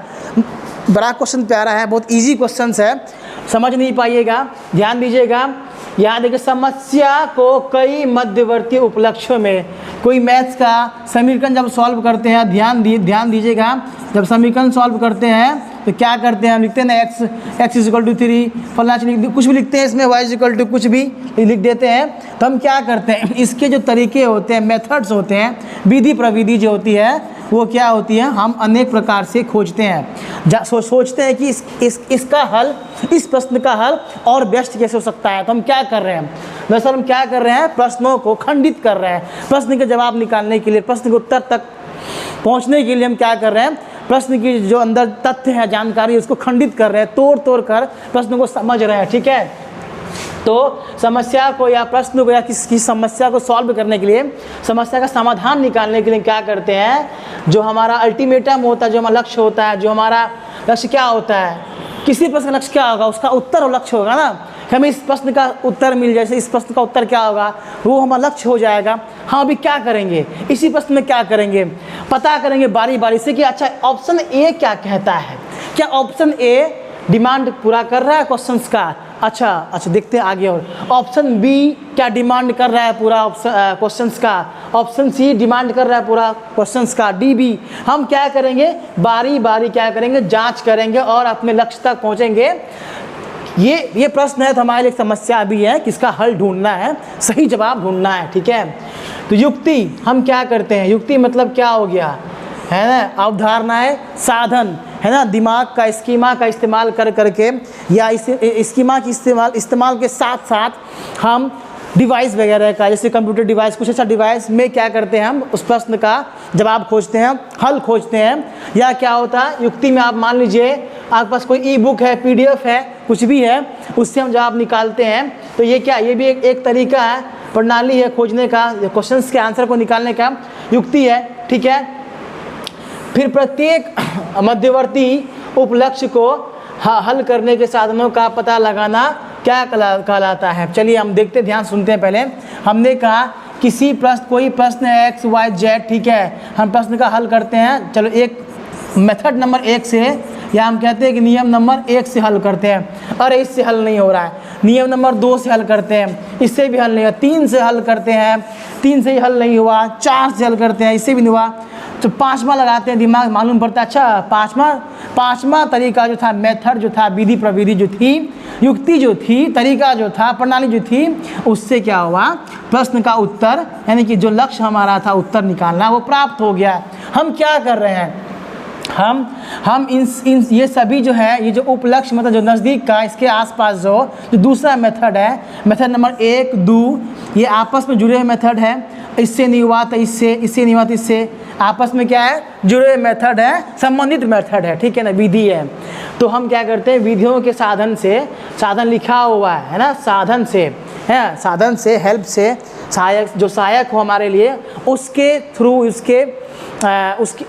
उनसे क्या करते हैं, हम जानकारी को इकट्ठा करते हैं और लक्ष्य को प्राप्त करते हैं, सही उत्तर को प्राप्त करते हैं। जैसा कि प्रश्न देखा जाए तो अगर ऑप्शन ए देखा है तो मौखिकरण, ये बात कुछ हद तक सही लग रही है। अनुरूपात्मक चिंतन, ये बातें भी कुछ हद तक सही लग रही है, इसमें कोई दो राय नहीं है, कुछ हद तक सही, ये भी सही है। ध्यान दीजिएगा आगे। अब देखिए ऑप्शन सी देखिए, साधन अंतर्विश्लेषण, हाँ यस, कार्यात्मक स्थिरता। भैया काम नहीं करेंगे, क्वेश्चन दे दिया, उत्तर पता ही नहीं करेंगे, लक्ष्य ढूंढेंगे नहीं, तो क्या हम, तो इसका मतलब क्या, काम नहीं कर रहे हैं, काम स्थिरता ले आए हैं, काम ठप कर दिए, स्टॉप कर दिए, तो क्या होगा, उसका लक्ष्य प्राप्त होगा, उत्तर मिलेगा नहीं मिलेगा, ये तो वैसे भी आउट है। ये विकल्प वैसे भी गलत है। ठीक है, अब देखिए हमने क्या कहा था, हमने क्या कर रहा है, किसी प्रश्न का, मान लीजिए कि वो एक गणितीय प्रश्न ही है, हम क्या करते हैं, उसका विश्लेषण करते हैं, और उस प्रश्न का जवाब ढूंढने के लिए कई तरह से हम विधि प्रविधि का इस्तेमाल करते हैं, ठीक है, ताकि उसका लक्ष्य है, उसका उत्तर जो है, उत्तर उसका लक्ष्य होगा जो हमें प्राप्त हो सके, ठीक है। तो क्या करते हैं, साधन, साफ लिखा हुआ साधन, साधन से साधन वर्ड मिल रहा है, साधन या विश्लेषण का हम प्रयोग करते हैं, ठीक है। इस प्रश्न का सही आंसर क्या होगा, सी, साधन अंत विश्लेषण। आगे चलते हैं 26 में, देखिए अध्यापकों को पढ़ाई जाने वाली अवधारणाओं यानी कि कॉन्सेप्ट, संप्रत्यय, अवधारणाओं के बारे में विद्यार्थियों की सहज सिद्धांतों के बारे में जानना चाहिए और उसी के आधार पर पाठ आगे बहुत सही बात है, हम जानेंगे तभी ना कि ये लड़का कैसा पढ़ता है, इसको क्या पढ़ना पसंद है, ठीक है, उनकी किस विषय में सहजता है, किस विषय को वह आसानी से समझ पाता है, इसको जानना महत्वपूर्ण है एक शिक्षक के लिए, ठीक है। इसलिए कहा गया कि अध्यापक को जानना जरूरी है कि बच्चा किस विषय में, किस विषय को समझने में सहजता महसूस कर रहा है या करती है, ठीक है। यानी कि कथन जो बिल्कुल सही है। आते कारण में विद्यार्थियों के सहज सिद्धांत एक प्रकार की वैकल्पिक अवधारणाएं होती है और आगे के अधिगम में बहुत मायने रखती है, ये भी बात सही है, ठीक है। अगर हम किसी चीज़ या किसी प्रश्न या किसी समस्या का जब समाधान ढूंढते हैं, हम अपने स्कीमे का या अपना ब्रेन का, अपने मस्तिष्क का अधिक से अधिक उपयोग करते हैं, हम अधिक से अधिक कॉन्सेप्ट सोचते हैं, अधिक से अधिक तरीका ढूंढते हैं, ये प्रश्न का आंसर किस तरीके से सॉल्व होगा, ठीक है। तो ये भी राइट है, तो ये ए और आर दोनों सही है, ए और आर दोनों सही है और सही है, बिल्कुल सही आंसर ए हो जाएगा इसका आंसर, ठीक है। 27 देखिए, कह रहा है कि विद्यालयों को ऐसी शिक्षा शास्त्रीय प्रविधि या नियम या पद्धति को बढ़ावा देना चाहिए जो केवल अधिगम की गई विषय वस्तु पर दबाव न डाले, ठीक है। हाँ, बात तो सही है ना। साफ फिर से पढ़ता हूँ प्रश्न को, विद्यालयों को यानी कि स्कूल्स को चाहिए कि शिक्षण शास्त्र या कोई ऐसा नियम हो, ऐसा प्रविधि या नियम को बढ़ावा देना चाहिए या उस नियम को बढ़ावा देना चाहिए जो केवल अधिगम की गई विषय वस्तु पर दबाव ना डाले, बिल्कुल सही है।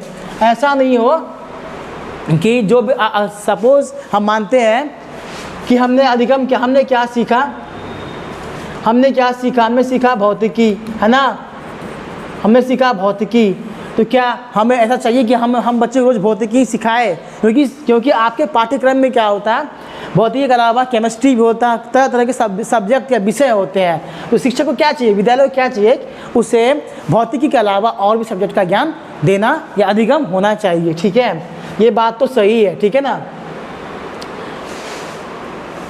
अब देखते हैं कारण में, संवेग और संज्ञान एक दूसरे से स्वतंत्र है, सही विकल्प चुनिए। समय स्वतंत्र है, सही विकल्प चुनिए। संवेग और संज्ञान एक दूसरे से स्वतंत्र है, ये गलत। संवेग और संज्ञान एक दूसरे से अलग बिल्कुल नहीं है। संवेग इमोशंस मतलब क्या हो गया, भावना कहाँ बसती है, दिल में नहीं बसती है, दिल का कोई खेला नहीं होता है, भावना बसती है हमारे दिमाग में, ब्रेन में, स्कीमा में, ठीक है। तो हमारा भेजा काम ही नहीं करेगा तो भेजा ज्ञान कहाँ से आएगा, है ना। जब हमारा दिमाग काम नहीं करेगा, हमारा इमोशंस काम नहीं करेगा, संवेग काम नहीं करेगा, हमारी भावनाएं काम नहीं करेगी, सीखने के प्रति भावनाएं अच्छी नहीं रहेगी, तो ज्ञान कहाँ से आएगा, ठीक है। ये तो अलग बात नहीं है ना, ये एक दूसरे से स्वतंत्र चीज़ नहीं है, ये एक दूसरे से खंडित नहीं है, ये एक ही चीज़ है। इसलिए ये बात गलत है, यानी कि ए सही है, आर गलत है, ठीक है। ए सही है लेकिन आर गलत है, बिल्कुल सही आंसर सी हो जाएगा। चलते अगले प्रश्न में चलते हैं।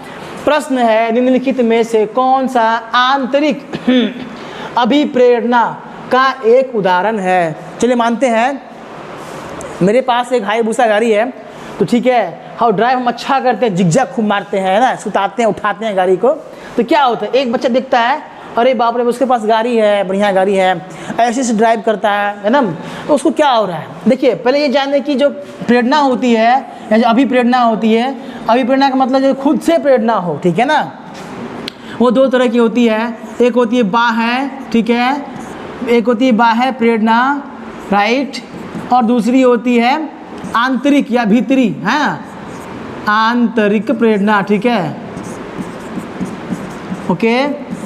ठीक है। बाह्य मतलब बाहरी प्रेरणा, किसी चीज़ को हम देख के उस चीज़ को करते हैं, इसमें डूइंग करते हैं, जब उस चीज़ को करते हैं, ठीक है ना।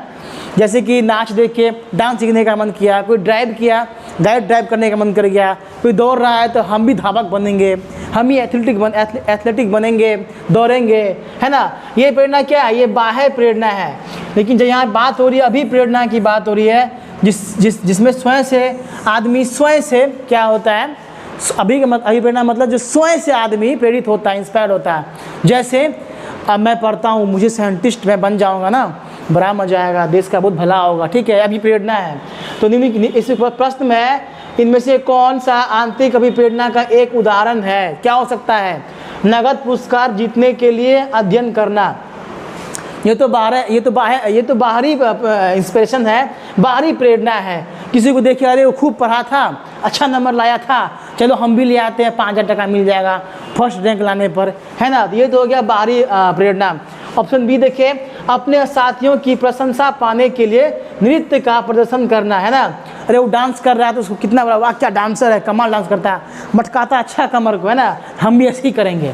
ऐसा नहीं, ये क्या हो गया, किसी को देख के आप इन्फ्लुएंस हो गए ना, प्रेरणा मिली आपको ना, ये भी बाह्य प्रेरणा में ही, बाहरी प्रेरणा में ही, इसकी भी गिनती बाहरी प्रेरणा में ही आएगी। सी देखते हैं, प्रथम स्थान पर आने के लिए दौड़ प्रतियोगिता में भाग लेना। वही बात हो गई, हाँ, किसी को दौड़ते हुए देखे, हमें भी मन हो गया दौड़ने का, ठीक है। तो ये तीन जो ऑप्शन से सेटिस्फाइड नहीं करती इस प्रश्न को, इस क्वेश्चंस को, क्या करती है? जिज्ञासावश किसी विषय पर शोध करना, ठीक है। ये खुद से ये खुद का क्या होता है? अभिप्रेरणा होती है। अभी का मतलब ही तो जो स्वयं का प्रेरणा हो वो अभिप्रेरणा है, ठीक है। स्वयं का प्रेरणा अभिप्रेरणा, है ना। मन में उपज गया कि काश हम जो ना एक बहुत बड़ा कॉलेज खोल देते हैं, बहुत ऐसे विद्यार्थी को फ्री पढ़ाते हैं, ठीक है, जैसे कि मेरा है, ठीक है। इस प्रश्न का डी इज राइट आंसर।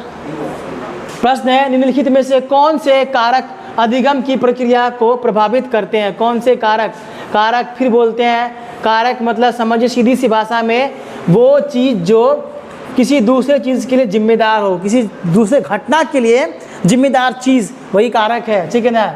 जिम्मेदार, वो चीज़ जो जिम्मेदार हो किसी दूसरी चीज़ के लिए, जिम्मेदार चीज़ें समझिए, ठीक है,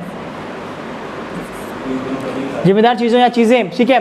निम्नलिखित में से कौन से कारक अधिगम की प्रक्रिया को प्रभावित करते हैं? क्या हो सकता है? ऑप्शन ए देखिए, कक्षा का परिवेश। ये बात तो सही है, अगर क्लास अच्छा नहीं हो, कक्षा का परिवेश अच्छा नहीं हो, 100 बच्चे क्लास में बैठते हैं और 10 को हुलू वाला है, वहाँ जाता कूद के, वहाँ जाता कूद के, उसका सर फोड़ रहा है, उसको मार रहा है, उधर गीत गा रहा है, क्या होगा? उस कक्षा में अधिगम होगा? नहीं होगा। इसलिए अधिगम के लिए चाहिए कि कक्षा में अधिगम के लिए, सीखने के लिए चाहिए कक्षा का अच्छा परिवेश हो, ठीक है, राइट है, ये भी सही है। बी में देखिए, संसाधनों की उपलब्धता, बिल्कुल सही आता है। पढ़ने के लिए जो सहायक चीज़ें हैं वो स्कूल में उपलब्ध होनी चाहिए ताकि अधिगम आसान या इजी या सरल हो सके, ये भी सही है। सी में है, शिक्षक की शिक्षण शास्त्र विधियाँ, बिल्कुल सही है। शिक्षक अगर हमें अच्छे मेथड से पढ़ाएंगे तो हमें चीज़ें जल्दी समझ आएंगी, हमारा अधिगम फास्ट होगा, जल्दी होगा, बिल्कुल सही है। डी में है, विद्यार्थियों के तत्परता का स्तर। हाँ, ऐसा नहीं कि आज गए कल नहीं जाएंगे स्कूल, आपको स्कूल रोज़ जाना चाहिए, ठीक है, तभी आप सही से अधिगम कर सकते हैं। यानी कि अगर आप रोज़ स्कूल जाते हैं, ठीक है ना, आपको सही से विधि से पढ़ाया जाता है, ठीक है, ये सभी कारक हैं, ये सभी क्या है? कारक, जिम्मेदार चीज़ें हैं। आपको सही संसाधन मिलता है पढ़ने के लिए, सीखने के लिए, आपको कक्षा का अच्छा परिवेश मिलता है, तो आपका अधिगम क्या होगा? बहुत आसान हो जाएगा, ठीक है। तो इसका आंसर क्या होगा? सब हो जाएगा, ए बी सी डी सब, यानी कि ए बी सी डी सब हो जाएगा, ठीक है। अब प्रश्न है, एक अनुकूल शिक्षण अधिगम का वातावरण। प्रश्न है, एक अनुकूल शिक्षण अधिगम वातावरण, ध्यान सुनिएगा, अनुकूल शिक्षण अधिगम वातावरण, यही मेन पॉइंट इसका है ना, के लिए किसकी आवश्यकता है? ऐसा माहौल हो जहाँ पर शिक्षण हो, पढ़ाई लिखाई हो। ऐसा नहीं कि गए पढ़ने के लिए और जाके वहाँ कबड्डी खेलने पूरे दिन, है ना, ऐसा नहीं हो। अनुकूल शिक्षण अधिगम वातावरण, ऐसा माहौल हो जहाँ पे सुविधाएं अच्छी हो, पढ़ने की सुविधाएं अच्छी हो, पढ़ाने की सुविधाएं अच्छी हो, अच्छे शिक्षक हो, क्लास का माहौल अच्छा हो, ठीक है, उसकी बात हो रही है। तो एक अनुकूल शिक्षण अधिगम वातावरण के लिए किसकी आवश्यकता है? ऑप्शन ए है अधिक से अधिक जोखिम। नहीं जी, गलत बात है। क्या करेंगे वहाँ जाके? वहाँ पर जा कूदे फानेंगे, जोखिम भरा काम करेंगे? नहीं। विकर्षण हो, व्यवधान का न्यून, हाँ ये देखिए कुछ बात हद तक सही ये बात है। 50-50 समझिए, इसको आधा आधा रखिए, 50-50। अब सीम चलते हैं। व्यक्तिगत भिन्नताओं को नज़रअंदाज करना, व्यक्तिगत भिन्नताओं को नज़रअंदाज करना नहीं। अगर कोई बच्चा बहुत स्लो सीखता है, किसी बच्चे में सीखने की गुण थोड़ा कम है, शिक्षक को चाहिए कि उसके गुण को बढ़ाया जाए, उनके इंटरेस्ट, उसकी रुचि, अभिरुचि को बढ़ाया जाए, तो हम इसको नज़रअंदाज नहीं कर सकते हैं और शिक्षक को करना भी नहीं चाहिए। तो ये बातें भी गड़बड़ लग गई, ये भी गड़बड़। अनम्य गैर लचीली शैक्षणिक कार्यप्रणाली, ऐसा कभी हो सकता है क्या? वो चीज़ जिससे अधिगम सार्थक हो, आसान हो, इजी हो, समझना बहुत ही सरल हो, उसका यूज़ नहीं करेंगे, उसका इस्तेमाल नहीं करेंगे। गैर लचीली शैक्षणिक कार्यप्रणाली, उसको हटा देंगे, उल्टा करेंगे। अगर विद्यालय में कंप्यूटर के बारे में सिर्फ मुंह से बताया जाए तो कंप्यूटर सीखना कितना मुश्किल है, लेकिन वही कंप्यूटर विद्यालय में रखा हो तब पढ़ाया जाए तो कितना आसान है। प्रणाली वो भी है, वो भी डिवाइस है, ठीक है ना। तो ये बात क्या है?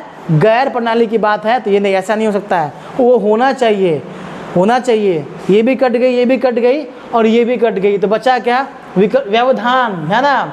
व्यवधान का न्यूनतम मतलब क्या होता? कम। क्या होता? कम से कम, है ना। कम से कम का मतलब होता है न्यूनतम, ठीक है। तो आपका शिक्षा के जो अधिगम होना चाहिए, शिक्षा के जो वातावरण होना चाहिए, जो आपका वहाँ का जो एटमॉस्फेयर हो, जो वहाँ का जो माहौल हो, माहौल कैसा हो? वो वहाँ ऐसा माहौल हो जहाँ प्रॉब्लम्स कम आती हो, ठीक है, व्यवधान कम आती हो, समस्याएं कम आती हो, ठीक है। तो इस प्रश्न का सही आंसर क्या हो जाएगा? B is the right answer. और ये यही ख़त्म होता है। तो अब आपसे उम्मीद है कि आप हमें ये फीडबैक या बताएंगे कि आज का सेशन कैसा लगा, प्रश्न का स्तर कैसा था, क्या ये प्रश्न आपके लिए, आपके एग्ज़ाम के लिए महत्वपूर्ण होगा? आप हमें कमेंट बॉक्स में ज़रूर नीचे लिखें। अगर कोई कमी होगी तो हम उस कमी को दूर करने का पूरा प्रयास करेंगे। और चैनल को हो सके तो लाइक, शेयर एंड सब्सक्राइब जरूर कीजिएगा। इससे मेरा नहीं आपका ही भला है, ताकि उन बच्चों वो जो बच्चे हैं जो वंचित हैं, जो बड़े बड़े फीस दे के पढ़ रहे हैं और तब भी समझ नहीं आ रही बात, उनको फ्री में ये मुफ्त में सही ज्ञान उनको मिल सके, उनका भला हो सके, उनकी ज़िंदगी बन सके।